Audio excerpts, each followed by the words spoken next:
नमस्कार, सिंपल रेसिपीमध्ये सगळ्यांचं स्वागत आहे। आज आपण बनवणार आहोत माझ्या मुलीला खूप आवडणारी कच्च्या टोमॅटोची भाजी, हेल्दी भाजी टिफिनसाठी। रेसिपीला सुरुवात करूया। इथे मी कच्चे टोमॅटो घेतले आहेत आणि 4 ते 5 कांदे सोलून घेतले आहेत। आपल्याला कांद्यांना उभं कट करून घ्यायचं आहे। अशा प्रकारे इथे आपला कांदा सर्व कापून झाला आहे। टोमॅटो कट करत आहोत। टोमॅटो ही आपल्याला उभेच कट करून घ्यायचे आहेत, जसे आपण कांदा कट केलेला होता तसाच। अशा प्रकारे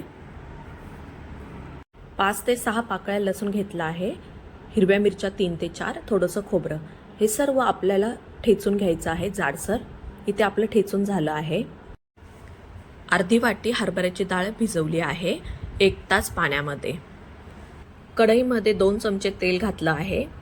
फोडणीसाठी थोडीशी जिरी, मोहरी, कढीपत्त्याची पाने, ठेचून घेतलेलं हिरवी मिरची, लसूण, हिंग हे सर्व घालून घ्यायचं आहे। व्यवस्थित हलवून घ्यायचं।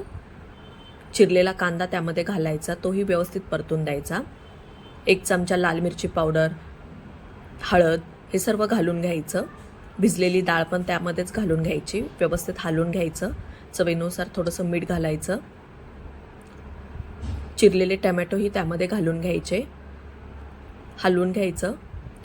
आणि हे शिजवण्यासाठी आपल्याला अर्धा ग्लास त्यामध्ये पाणी ॲड करायचं आहे आणि वरून झाकण देऊन कमीत कमी 7 ते 8 मिनिटं आपल्याला हे शिजवून द्यायचं आहे। हे पहा किती छान शिजलं आहे ना। ही कच्च्या टोमॅटोची चटणी म्हणा किंवा भाजी म्हणा, खाण्यासाठी खूप छान लागते। माझ्या मुलीची फेवरेट आहे। मी एका वाटीमध्ये तुम्हाला काढून दाखवते। ही खास मी तिच्या टिफिनसाठी बनवलेली आहे। ज्या दिवशी मी ही भाजी तिनं पूर्ण टिफिन फिनिश होत असतो। नक्की ही रेसिपी करून पहा। कमेंट बॉक्समध्ये मला सांगा कशी झाली आणि लाईक, शेअर, सबस्क्राईब करायला अजिबात विसरू नका।